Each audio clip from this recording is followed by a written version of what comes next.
Hello दोस्तों, welcome to KKC classes. कैसे हो आप लोग? उम्मीद करता हूँ स्वस्थ होंगे और अपनी लाइफ को एंजॉय कर रहे होंगे। दोस्तों, स्वामी विवेकानंद जी ने कहा था, उठो जागो और तब तक न रुको जब तक आपको लक्ष्य की प्राप्ति ना हो जाए। ओके दोस्तों, तो मेहनत करते रहिए, लक्ष्य जरूर प्राप्त होगा। ओके दोस्तों, तो आइए दोस्तों वीडियो की शुरुआत करते हैं।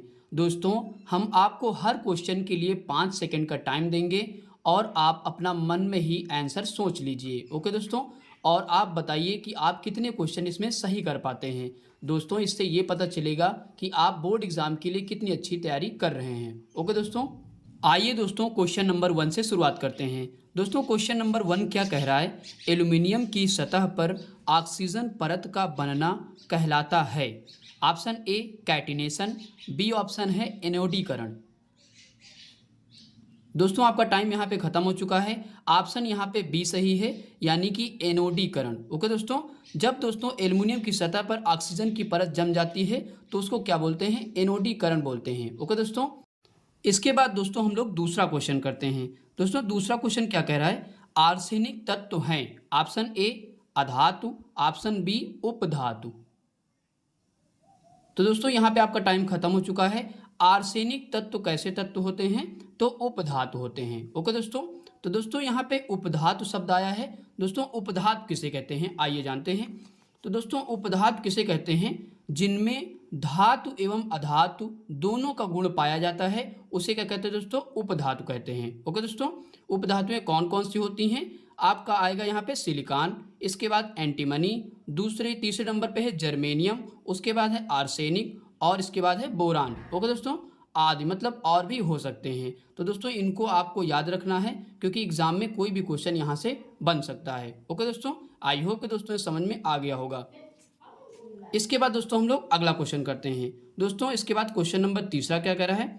निम्न में से कौन सी धातु ठंडे जल से हाइड्रोजन गैस निकालती है? तो ऑप्शन ए है सोडियम, ऑप्शन बी है कॉपर। तो दोस्तों यहाँ पे टाइम खत्म हो चुका है। ऑप्शन ए सही है, यानी कि सोडियम। ओके दोस्तों, तो कौन सी धातु ठंडे जल से हाइड्रोजन गैस निकालती है अभिक्रिया करने के बाद? तो सोडियम। ओके दोस्तों, इसके बाद क्वेश्चन नंबर चौथा करते हैं। दोस्तों, क्वेश्चन नंबर चौथा क्या कह रहा है? अमलगम होते हैं। ऑप्शन ए मिश्र धातु, ऑप्शन बी यौगिक। तो दोस्तों यहाँ पे आपका टाइम खत्म हो चुका है। अमलगम जो होते हैं वो यौगिक होते हैं। ओके दोस्तों, मिश्र धातु नहीं होते। इसके बाद दोस्तों हम लोग क्वेश्चन नंबर 5वां करते हैं। दोस्तों, क्वेश्चन नंबर 5वां क्या कह रहा है? अधातु है। तो दोस्तों इनमें से बताना है कि अधातु कौन सी है। ऑप्शन ए है के यानी कि पोटेशियम, ऑप्शन बी एफ यानी कि फ्लोरीन। तो दोस्तों टाइम यहाँ पे खत्म हो चुका है। आपका ऑप्शन बी सही है, यानी कि फ्लोरीन। फ्लोरीन जो दोस्तों है वो अधातु है। ओके दोस्तों, इसके बाद दोस्तों हम लोग क्वेश्चन नंबर 6 करते हैं। दोस्तों, क्वेश्चन नंबर 6 क्या कह रहा है? जर्मन सिल्वर में कौन सी धातु नहीं होती है? तो दोस्तों आपको बताना है कि जर्मन सिल्वर में कौन सी धातु नहीं होती है। आपका ऑप्शन ए है एजी यानी कि चांदी, बी ऑप्शन है जिंक। तो दोस्तों यहाँ पे आपका टाइम खत्म हो चुका है। ऑप्शन ए सही है, यानी कि ए जी। ओके दोस्तों, तो दोस्तों यहाँ पे कंफ्यूजन देखो कितना है कि जर्मन सिल्वर कहला है। लोगों को लगता है कि सिल्वर जरूर होगा, पर ऐसा नहीं होता है। ओके दोस्तों, तो जर्मन सिल्वर में कौन सा नहीं होता है? तो सिल्वर ही नहीं होता है। ओके दोस्तों, तो आइए दोस्तों जर्मन सिल्वर किन किन धातुओं से मिलकर बना होता है आइए देखते हैं। तो दोस्तों यहाँ पे लिखा हुआ है जर्मन सिल्वर किन धातुओं से मिलकर बना है? Copper, zinc, nickel. ओके दोस्तों, किन धातुओं से? कॉपर, जिंक, निकेल, ये तीन धातुओं से मिलकर क्या बनता है? जर्मन सिल्वर बनता है। ओके दोस्तों, आई होप कि दोस्तों आपको समझ में आ गया होगा। इसके बाद दोस्तों हम लोग नेक्स्ट क्वेश्चन करते हैं। नेक्स्ट क्वेश्चन हमारा है 7वां। दोस्तों 7वां क्वेश्चन क्या कह रहा है? परावर्तनी भट्ठी का उपयोग होता है। ऑप्शन ए है निस्तापन में, ऑप्शन बी प्रगलन में। तो दोस्तों यहाँ पे आपका टाइम खत्म हो चुका है। यहाँ पे ऑप्शन ए सही है, यानी कि परावर्तनी भट्ठी का उपयोग कहाँ पे होता है? तो निस्तापन में किया जाता है। ओके दोस्तों, इसके बाद क्वेश्चन नंबर 8वां देखते हैं। क्वेश्चन नंबर 8वां क्या कर रहा है? मुद्रा धातु है। ऑप्शन ए है Mg यानी कि मैग्नीशियम, बी ऑप्शन है Ag यानी कि सिल्वर। तो दोस्तों यहाँ पे आपका टाइम खत्म हो चुका है। मुद्रा धातु कौन सी है इसमें? तो Ag है। ओके दोस्तों, कौन सी है? Ag है। तो दोस्तों आइए दोस्तों समझ लेते हैं मुद्रा धातु कौन कौन सी होती हैं। तो दोस्तों मुद्रा धातु कौन सी होती हैं जिनसे मिलाकर हम लोग मुद्रा बनाते हैं। यहाँ पे दोस्तों देखिए एजी कैसी धातु है, मुद्रा धातु है। और इसके बाद एयू भी मुद्रा धातु, एयू का मतलब सोना, ओके दोस्तों। और सीयू भी मुद्रा धातु है, सीयू का मतलब कापर, ओके दोस्तों। तो यहाँ पे एजी, एयू और सीयू यानी कि चांदी, सोना और कापर, ये तीनों कैसी धातुएं हैं, तो मुद्रा धातुएं हैं, ओके दोस्तों। आई होप कि दोस्तों यहाँ तक समझ में आ गया होगा। इसके बाद दोस्तों हम लोग नेक्स्ट क्वेश्चन करते हैं। दोस्तों नेक्स्ट क्वेश्चन हमारा 9 नंबर क्वेश्चन। इसमें लिखा हुआ है मिश्र धातु कांसा में होते हैं। ऑप्शन ए है कापर या जिंक, बी ऑप्शन है कापर या टिन। तो दोस्तों आपका टाइम खत्म हो चुका है। यहाँ पे ऑप्शन बी सही है, यानी कि कॉपर और टिन, ओके दोस्तों। तो मिश्र धातु जो कांसा होती है वो किन चीज़ों से मिलकर बनती है, तो कापर और टिन से मिलकर बनती है, ओके दोस्तों। इसके बाद दोस्तों हमारा अगला क्वेश्चन है क्वेश्चन नंबर 10। दोस्तों क्वेश्चन नंबर 10 क्या कह रहा है, सबसे कम क्रियाशील धातु है। Option A gold, option B sodium.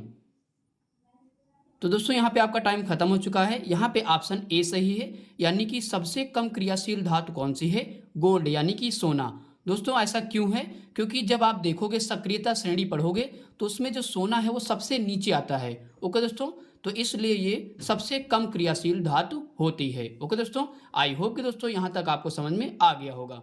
इसके बाद दोस्तों हम लोग क्वेश्चन नंबर 11 देखते हैं। दोस्तों क्वेश्चन नंबर 11 क्या कह रहा है, ऊष्मा का सबसे अच्छा चालक है। ऑप्शन ए है आयरन, ऑप्शन बी है सिल्वर। तो दोस्तों यहाँ पे आपका टाइम खत्म हो चुका है। यहाँ पे ऑप्शन बी सही है, यानी कि सिल्वर। सिल्वर किसको बोलते हैं, चांदी को बोलते हैं, ओके दोस्तों। यानी कि ऊष्मा का सबसे अच्छा चालक कौन होता है, तो सिल्वर होता है, ओके दोस्तों। इसके बाद दोस्तों हम लोग नेक्स्ट क्वेश्चन देखते हैं। दोस्तों नेक्स्ट क्वेश्चन हमारा है 12 नंबर क्वेश्चन। एक्वा रेजिया मिश्रण होता है। दोस्तों एक्वा रेजिया किसको कहते हैं, अम्लराज को बोलते हैं, ओके दोस्तों। ऑप्शन ए है HCl और HNO3 का, बी ऑप्शन है NaOH और H2SO4 का। तो दोस्तों यहाँ पे आपका टाइम खत्म हो चुका है। ऑप्शन ए सही है, यानी कि एक्वा रेजिया जो किसका मिश्रण होता है, तो HCl यानी कि हाइड्रोक्लोरिक एसिड का और HNO3 यानी कि नाइट्रिक एसिड का। दोस्तों जब HCl और HNO3 3:1 के रूप में मिलते हैं तो अम्लराज का निर्माण करते हैं, ओके दोस्तों। आई होप कि दोस्तों ये क्वेश्चन समझ में आ गया होगा। इसके बाद दोस्तों हम लोग क्वेश्चन नंबर 13 करते हैं। दोस्तों क्वेश्चन नंबर 13 क्या कह रहा है, सोडियम को सुरक्षित रखने के लिए इसे डुबो कर रखा जाता है। ऑप्शन ए है जल में, ऑप्शन बी है केरोसिन यानी कि मिट्टी के तेल में। तो दोस्तों यहाँ पे आपका टाइम खत्म हो चुका है। यहाँ पे ऑप्शन बी सही है, यानी कि केरोसिन के तेल में रखा जाता है, ओके दोस्तों। सोडियम को क्यों रखा जाता है इसमें, इसका रीज़न दोस्तों ये है कि सोडियम जब वायु के संपर्क में आता है तो ये आग पकड़ लेता है, ओके दोस्तों। तो इस क्रिया से बचाने के लिए तो सोडियम को कहाँ रखा जाता है, मिट्टी के तेल में रखा जाता है, ओके दोस्तों। आई होप कि दोस्तों समझ में आ गया होगा। इसके बाद दोस्तों क्वेश्चन नंबर 14 करते हैं। क्वेश्चन नंबर 14 क्या कह रहा है, कमरे के ताप पर द्रव अवस्था में पाई जाने वाली धातु है। Option A sodium, option B mercury यानी कि पारा। तो दोस्तों यहाँ पे आपका टाइम खत्म हो चुका है। ऑप्शन बी सही है, यानी कि मरकरी। दोस्तों कमरे के ताप पर द्रव अवस्था में कौन सी धातु रहती है, तो मरकरी यानी कि पारा रहती है, ओके दोस्तों। इसके बाद नेक्स्ट क्वेश्चन करते हैं। नेक्स्ट क्वेश्चन हमारा है 15 नंबर क्वेश्चन। समुद्री जल में कौन सा लवण बहुतायत मात्रा में पाया जाता है। Option A barium sulphate, option B sodium chloride. तो दोस्तों यहाँ पे आपका टाइम खत्म हो चुका है। ऑप्शन बी सही है, यानी कि सोडियम क्लोराइड। दोस्तों सोडियम क्लोराइड समुद्री जल में बहुतायत मात्रा में पाया जाता है, ओके दोस्तों। इसके बाद क्वेश्चन नंबर 16 करते हैं। दोस्तों क्वेश्चन नंबर 16 क्या कर रहा है, पीतल है। ऑप्शन ए मिश्र धातु, ऑप्शन बी अधातु। तो दोस्तों यहाँ पे आपका टाइम खत्म हो चुका है। ऑप्शन ए सही है, मिश्र धातु। दोस्तों आपको पता है पीतल जो होता है वो किससे मिलकर बना होता है, कॉपर प्लस जिंक से। दोस्तों जब कॉपर प्लस जिंक मिलते हैं तो पीतल का निर्माण करते हैं। और दोस्तों कैसी धातु हो जाएगी, तो ये मिश्र धातु हो जाएगी, ओके दोस्तों। इसके बाद हम लोग क्वेश्चन नंबर 17 करते हैं। क्वेश्चन नंबर 17 क्या कर रहा है, भारत में आभूषण बनाने के लिए कितने कैरेट सोने का उपयोग किया जाता है। Option A 24 carat, option B 22 carat. तो दोस्तों यहाँ पे टाइम खत्म हो चुका है, ऑप्शन बी सही है, यानी कि 22 कैरेट। ओके दोस्तों, तो शुद्ध सोना जो माना जाता है वो 24 कैरेट का होता है, लेकिन इसमें 2% घटा दिया जाता है तो यह 22 कैरेट का हो जाता है, जो कि भारत में जो भी आभूषण बनते हैं वो 22 कैरेट के होते हैं। ओके दोस्तों, इसके बाद हम लोग क्वेश्चन नंबर 18 करते हैं। दोस्तों क्वेश्चन नंबर 18 क्या कर रहा है, पृथ्वी की भूपर्पटी पर प्रचुर मात्रा में पाया जाने वाला तत्व है। Option A oxygen, option B sodium. तो दोस्तों यहाँ पे टाइम खत्म हो चुका है, ऑप्शन ए सही है, ऑक्सीजन, यानी कि पृथ्वी की भूपर्पटी पर प्रचुर मात्रा में कौन सा तत्व पाया जाता है, ऑक्सीजन। तो आइए दोस्तों कौन कौन से तत्व पाए जाते हैं देख लेते हैं। यहाँ पे दोस्तों सबसे अधिक मात्रा में पाया जाता है ऑक्सीजन, जो कि पहले नंबर पे है। पृथ्वी की भूपर्पटी पे सबसे पहले नंबर पे कौन है, ऑक्सीजन।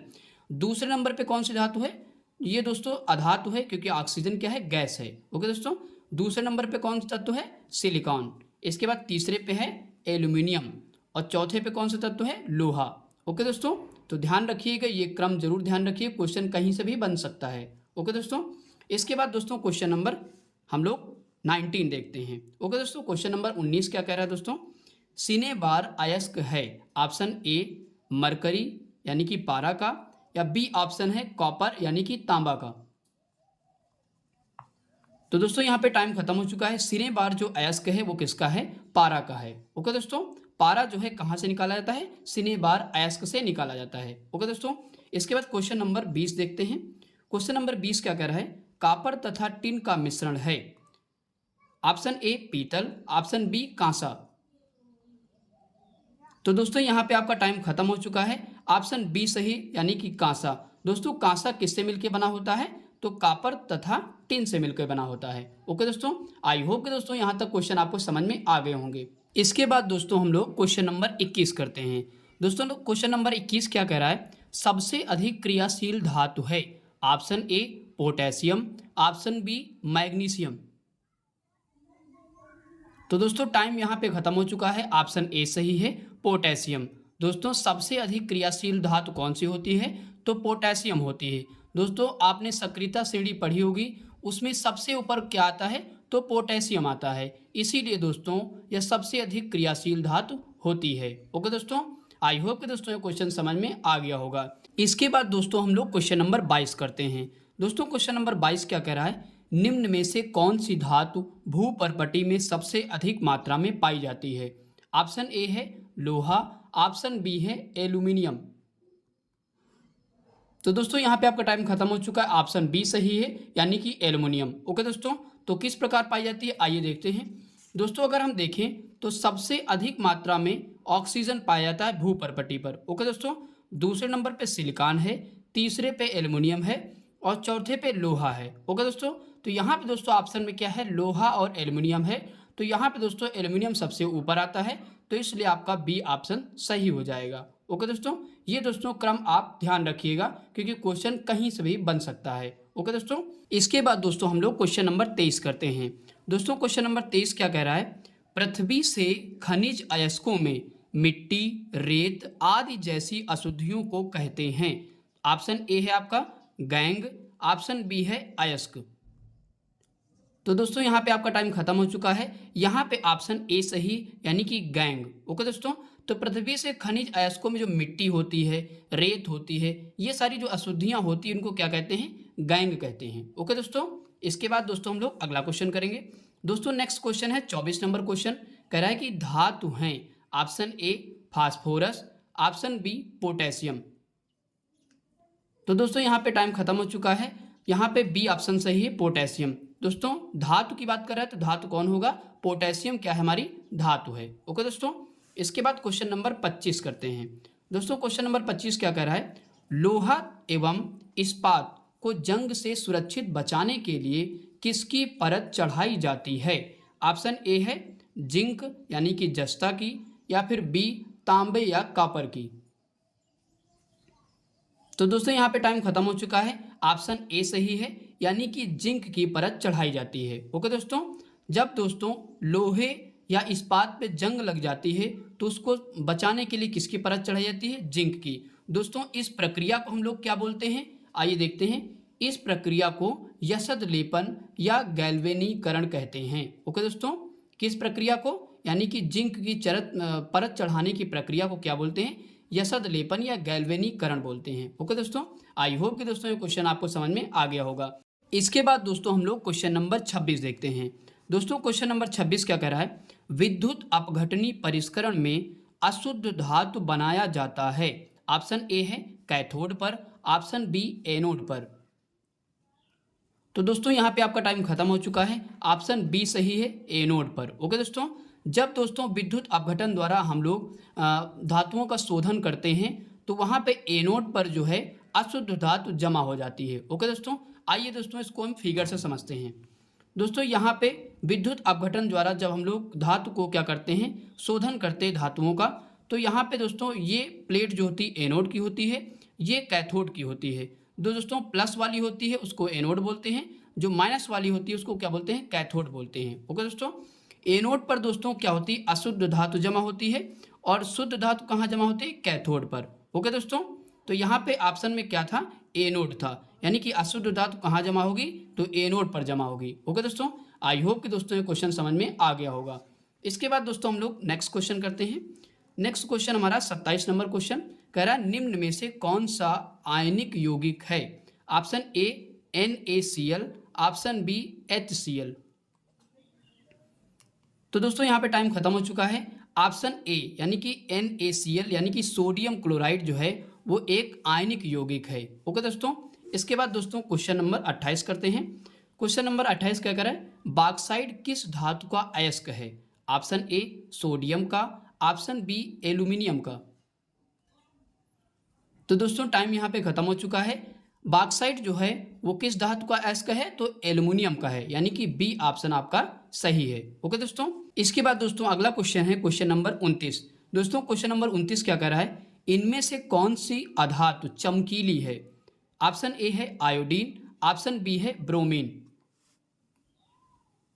तो दोस्तों टाइम खत्म हो चुका है। यहाँ पे ऑप्शन क्या हो जाएगा, आयोडीन, यानी कि ए ऑप्शन सही है। दोस्तों आयोडीन क्या है, अधातु होते हुए भी चमकीली होती है। ओके दोस्तों, इसके बाद दोस्तों हम लोग क्वेश्चन नंबर 30 करते हैं। दोस्तों क्वेश्चन नंबर 30 जो है इस वीडियो का अंतिम क्वेश्चन है। दोस्तों क्या कह रहा है, इनमें से कौन सी अधातु होते हुए भी विद्युत की सुचालक होती है। तो ऑप्शन ए है हीरा, ऑप्शन बी ग्रेफाइट। तो दोस्तों यहाँ पे टाइम खत्म हो चुका है, ऑप्शन बी सही है, यानी कि ग्रेफाइट। दोस्तों ग्रेफाइट क्या है, अधातु है, अधातु होते हुए भी क्या है, विद्युत की सुचालक होती है। इसीलिए दोस्तों कहते हैं जो पेंसिल की नोक आप देखते होंगे वो किसकी बनी होती है, ग्रेफाइट की बनी होती है। इसीलिए कहते हैं उसको सॉकेट या बोर्ड में नहीं डालना चाहिए, अदरवाइज आपको करंट लग सकता है। ओके दोस्तों, तो दोस्तों हमारा वीडियो कंप्लीट होता है यहाँ पे। आप दोस्तों कमेंट करके बताइए आप इसमें कितने क्वेश्चन सही कर पाए। ओके दोस्तों, और थैंक्स फॉर वॉचिंग वीडियो।